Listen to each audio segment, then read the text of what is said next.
everybody, Crafting Journey here. How are you guys doing? I am personally just taking it one day at a time. Yes, as many of you know, I got into a car accident again. And I say again because last May, so just a little over a year ago, I T-boned another vehicle. Totally my fault. Well, this time it was not my fault. This time, somebody ran into the back of me. So here's what happened. I was taking the kittens to the vet, and Tootsie wanted to go along for the ride, so she was in the back seat. So we're leaving the vet. I go out to the main street, and then to get into the Taco Bell, because I was dying of thirst. It was 12 o'clock in the afternoon, and Taco Bell has this caffeine-free, Baja drink that I really enjoy. So I said, well, let me go swing by here and get a drink. So in order to do that, you have to turn to this other road. You have to it's really weird. Taco Bell is like on the corner where the road goes two ways. The main road kind of splits. So you can keep going on the main road or you take this other road. So I took the other road so I could turn into the Taco Bell. And so I have my turn signal on. I'm waiting to turn into the Taco Bell, and I get boom, rear-ended. I'm like, oh no! Please tell me this is not happening. Yes, it was happening. So I haven't made much progress on the painting. So initially I felt okay. I didn't think I was injured, and I wasn't going to call EMT or anything anyway because I got the animals in the car. But the longer I stood there with the police and this other woman that ran into me, my back started hurting. And so I told him, my back hurts. And I made sure I wrote that in the report because I'm not sure the police officer believed me, but whatever. I don't care. So we exchanged information, and I came home and called the insurance company, and then so I said, let me just give it till tomorrow, the next day to see how I feel. I hope I'm putting this on the right thing. This is S's. Okay, hold on. I think I put this on the wrong place. I did. Okay, but we caught it right away.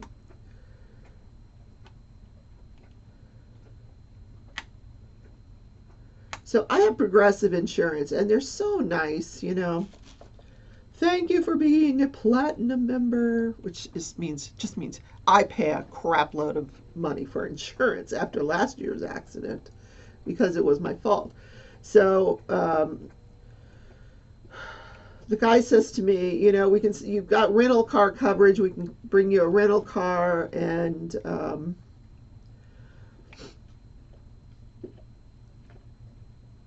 we can get your vehicle fixed, but you have a $500 deductible. And I said, well, I don't have $500.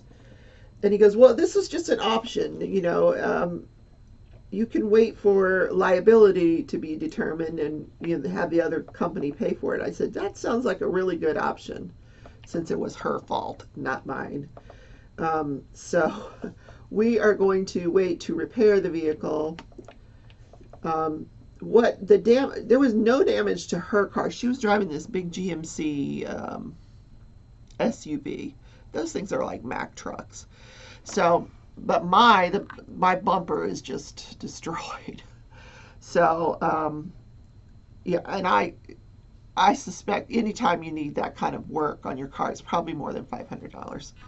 And I'm sure they're gonna have to look and make sure the frame is okay and all that jazz. So I'll just wait.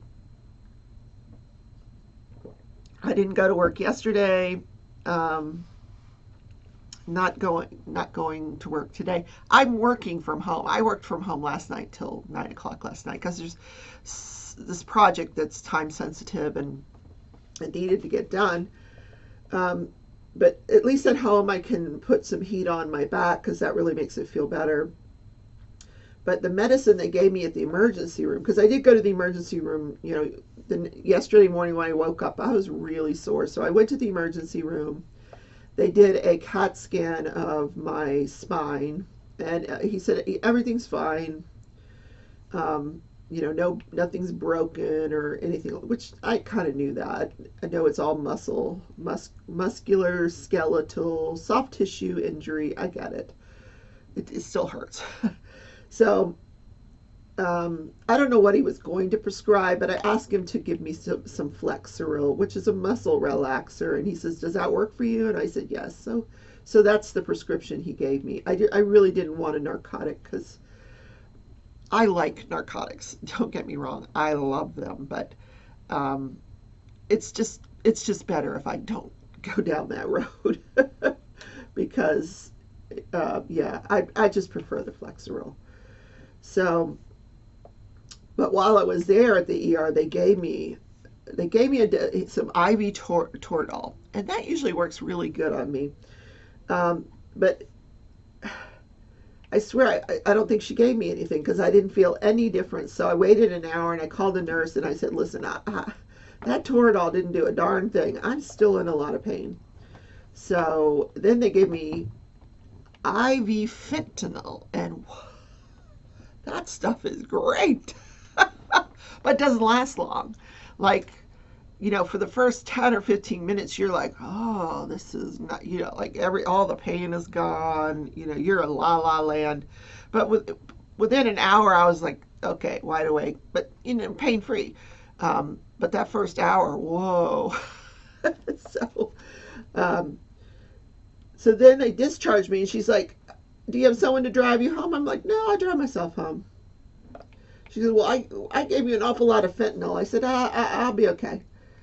So actually, what I did was I took my prescription to the pharmacy, which I just had to walk there because it's just right, like on the other side of the emergency room. I use the hospital pharmacy, so I just had to walk down a hallway to get to the pharmacy. And she's like, "Well, your prescription's not ready yet." So I went up to my office, talked to the girls that were working in the office. I needed one of them to teach me how to do some certain things on this program for this time sensitive project that I'm working on. So I sat down with her for a little while. She showed me how to do it. Um, and then I went back down to the pharmacy, got my prescription. So by now, another hour had passed. I went and got some cafeteria, got a big thing of water to drink, and so by another hour had passed. So I felt fine driving home, and I was okay. But then when I got home, you know, very shortly after I got home, I decided, well, let me take one of these Flexeril. Oh my God, I was out like a light. I was I was in bed, sound asleep with the dogs and the kittens, and um, it's really funny because I laid down because the dogs and the kittens were sound asleep in the living room, sound asleep. So I'm like, oh, I'm just gonna go lay down. So I go lay down, and I hear Tootsie come in the room. So I have to get up so she can jump into the bed. So I get up, she jumps into the bed. So now we get comfortable, and I hear Stitch. Here comes Stitch. So Stitch gets comfortable in the bed, and then I hear this meow, meow, meow. Pearl, like, where did everybody go? So she finds us. She gets in the bed. So all four of us were just sound asleep for the afternoon. Um, so I didn't take anything else the rest of the day because I thought, well, that's enough. I took one at bedtime. Um, yeah. So that's my auto saga for the day. So today I've got to get the show done and then get to working on this project. But I can do it from my lounge chair. I'll put some heat on my back while I'm working. I think I'll be fine. I don't want to take the Flexeril while I'm working because that'll make me go to sleep. But driving yesterday, when I was driving, where did I just to the hospital, I guess. I was really nervous. Like, I'm looking in every direction before I turn. I'm just like being extra, extra cautious now that I'm driving. I'm just, I'm a little on edge. I gotta admit, I'm just like, where is the next impact going to come from, So I don't know. Driving is not, I don't know. Hopefully I'll get over that because, at one point I thought somebody was going to run into me and he was nowhere near running into me, but I just thought he was. And so I was putting on my brakes and it was weird. Just a weird, I don't know. I guess I'm going to be like that for a while with driving. I did want to show you guys. Some of you may have watched DP Addiction Adventures live last week. Yeah, it's last Friday. The week has flown. Anyway, she had ordered a mystery yarn box from Lion Brand Yarn, and she was very disappointed by the yarns that she got. So I had ordered one as well. It was $19.99. You get 9 skeins of whatever weight yarn you wanted. So I wanted 4 weight. I believe that's what Jennifer ordered as well, 4 weight. So mine came in the other day. I wanted to show you what I got. So the first one is this. It's a gold tone basic stitch. Now, when I saw this, I'm thinking, oh boy, I must have got the same yarn as Jen, because, it's just kind of this brownish color. Although I think it would make a really pretty hooded scarf. But I was really surprised by the other two, guys. Look how pretty. Teal. I love teal. And this is the Vanna yarn. Vanna's Choice yarn. And these are all 4 weights. But look how pretty that one is. Gorgeous. And then, last but not least, I get ice cream cotton. Yes, a cotton. Okay, here. It's a cotton blend. Pinks and oranges. It's really cute. Reds and pinks and oranges. It's the color is called Strawberry Phrases, and it is 47% cotton, 57% acrylic. This would make some beautiful dishcloths, things like that.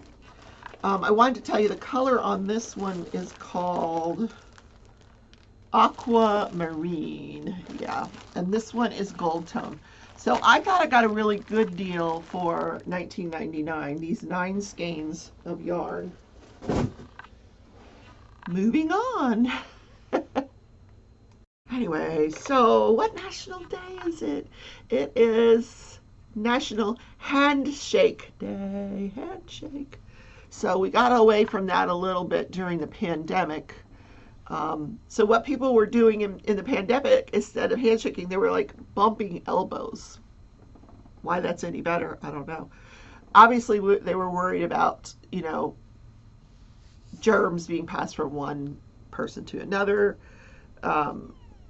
Hand washing, huge thing during this COVID outbreak. I've washed my hands so much more now than I used to. I've got like hand soap near every sink that I can think of. And I'm constantly washing my hands to the point where like my hands look like prunes. But I think it's coming back, the handshake. But it's really hard to pinpoint the origin of the handshake. Am I done with this color? I'm going to put it aside because I think I'm probably not done with this color. And then we'll just get a different tray out.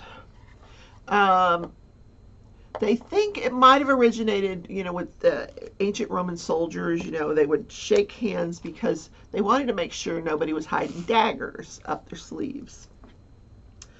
And this is one reason why women didn't shake hands, because they weren't checking for daggers. It was just the men. So, but it might have even dated, way back before that. Anyhow, how you shake hands really does make a difference. In some cultures, if you shake, like if the Chinese, if you shake hands too hard, it's considered aggressive. And if you shake hands too soft, you're considered it's kind of wimpy and insincere.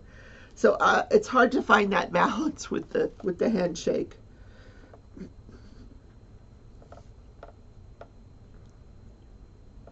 So how do we celebrate National Handshake Day?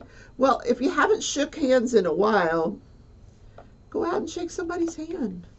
Say, hey, let's get this tradition back going. Here, handshakes. To me, it's just this really. It's a form of greeting. I got used to it because I was an attorney, and that's what you do. You shake hands with the other your opposing counsel, your people that you meet.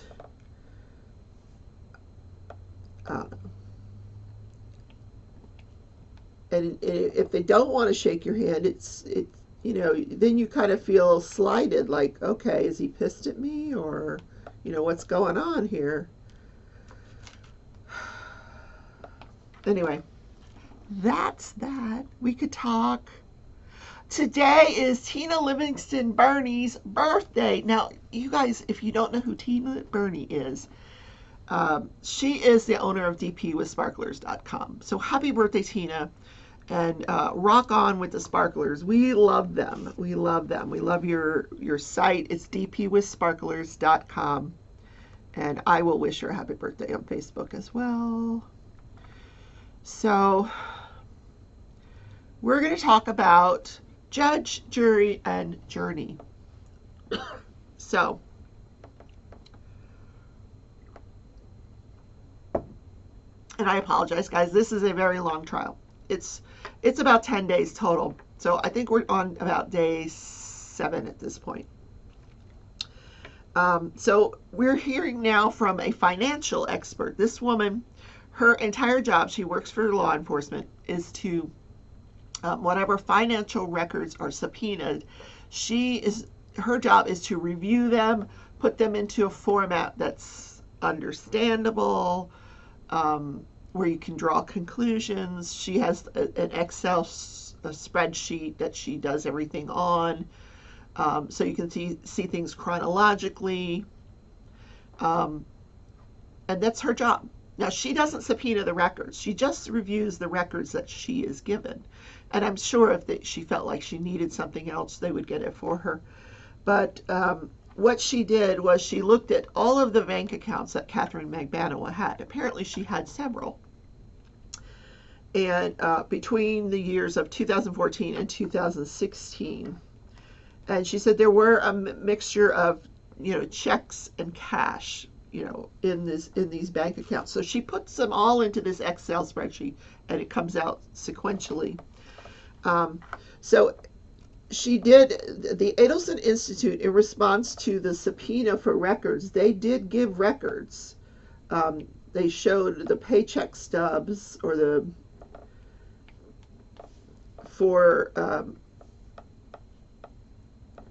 Catherine Magbanua. She was getting $407 every 2 weeks. Now, nobody knows what she was doing. We don't know what the job was she had. And so gross total received from her employment there was $19,000. But a lot of these checks were sequential, like Donna Adelson, she's the grandmother, she's the mother of Wendy Adelson, the ex-wife of Dan Markell. Donna was responsible for writing all the checks. So there were certain times that she would just sit down and write 4 checks in a row, like sequentially. But she would post date them for work that hadn't even been done yet by this Catherine Magbanua. And we also find out through a text message that before she issues the first check, her son, Charlie Adelson, she has to, text him and say, who am I writing this check to, and, how much, and what's her social security number. Like, she had no information on this woman that supposedly was employed there. So he had to text her, Catherine's real name, and because they called her Katie. So they had to text her full name and her social security number, and it's just weird. But the expert reviewed the employment file. She said there was no job description in the employment file. There was no like job application that anybody filled out. It was just these paychecks that had gone to her, and we don't know for what. So that was interesting. Then there was a text message to that Catherine Magbanua made to Charlie Adelson at one point saying, you know, I'm really low on funds. Can you help me out? And at that point in time, she had $15,000 in her bank accounts. Her bank accounts were pretty healthy. Now, the defense on cross-examination tried to insinuate that Sergio Garcia, the father of her children, also used that bank account and was depositing money for the kids. Yeah, I don't know. But we know that Charlie Adelson paid for a trip for her to go to Santo Domingo.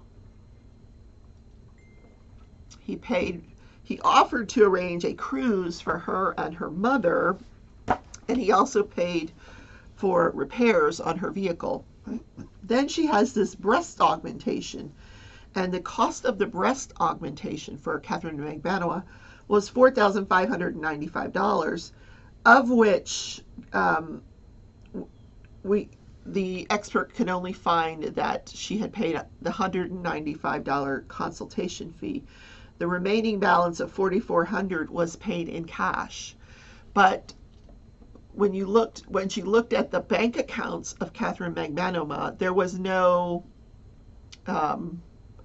withdrawal of that amount of money or anything that would be the equivalent of that amount of money from any of these accounts. She said between February 2014 and October 2014, when she had the procedure, the cash withdrawals totaled $2,180. So we don't know who paid this $4,400 breast augmentation. She was continued to be paid by the Adelson Institute even while she was home recovering from this breast surgery. Like, she still got her paycheck. There was no reduction in her pay during that period of time. She just got her full paycheck.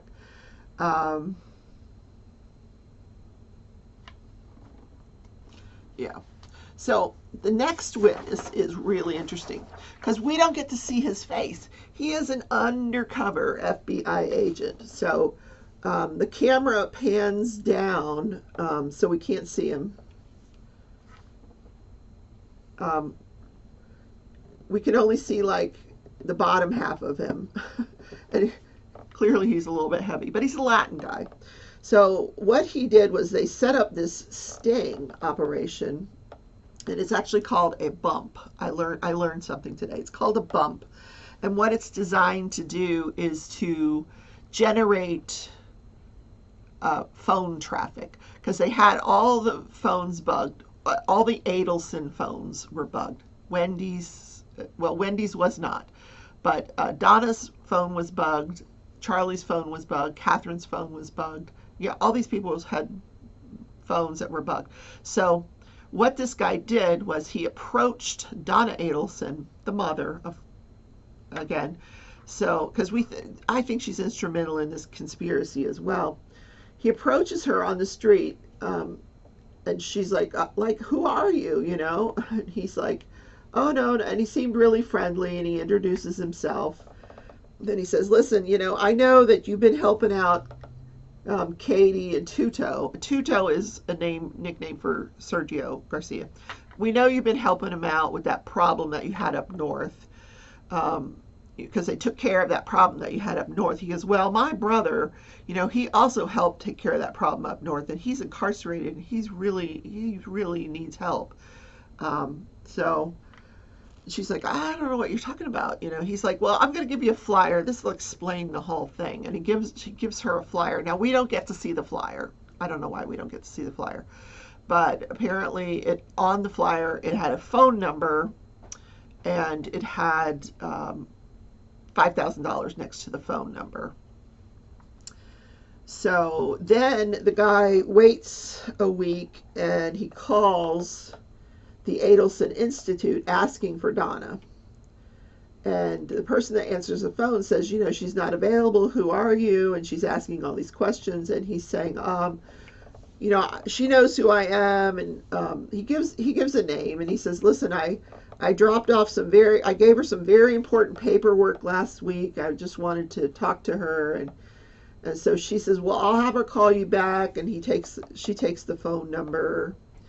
And that's it. So now we get to wait to see if any of this phone traffic that was generated by this flyer, if there was any, do we get to hear it?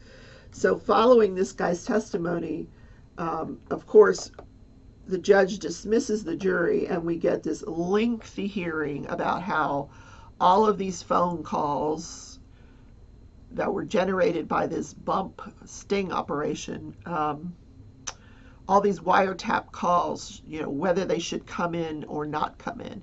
So the judge excludes some of them and then lets some of them in. Like, I don't know why he excluded some and not the others, but that's his thinking. So that's what we're going to hear tomorrow. What was said as a result of this sting operation between these individuals should be very interesting, I think. What is all this stuff that's appearing on my computer screen? Okay, lots to this day in history. Oh, this is a really cool one. Oh, yeah, my neck hurts. Oh. Sorry. Had to do that. So, this is the day and week that on June 24th, 1997, the government issues, Air Force officials release a 231-page report dismissing long-standing claims of an alien spacecraft crash landing in Roswell, New Mexico. Now, we know that, so what happened is this guy comes out, he's got this huge farm, and he sees, debris all over his farm. So he calls authorities, and the first statement by the Air Force was that it was a flying disc. So they had to quickly retract that. They're like, no, it wasn't flying a disc. Because then all these people were like converging, they wanted to see the aliens. So the rumors started that, this flying disc had crashed in Roswell, that the Air Force had come and recovered alien bodies. So this report that comes out this day in history says, no, it was a weather balloon. The bodies that you thought we recovered, they weren't bodies, they were crash dummies. And that's really kind of the story they're sticking to. But to this day, conspiracy theorists believe that there were aliens recovered from this site in Roswell, New Mexico. Now, do I believe it? I don't know. I don't know. It seems kind of strange that they would first say that it was a flying disc and then quickly retract that. I don't know. And can you imagine the officer that actually said that, released that information? He probably got fired. Like, oh, you shouldn't have said that. But to this day, people flock to Roswell, New Mexico, because they believe that there was aliens were recovered there. Yeah, I don't know. Yeah, we'll see. All right, guys, not a lengthy show today, and I do apologize. Again, I'm going to take care of myself, put some heat on my back, take my medicine, and by tomorrow, I'm going to be cured. I'm sure of it. It's already Thursday. Wow, where did the week go? It flew. Anyway, I had a lot of work to do. I love you all. I will tomorrow in the morning show.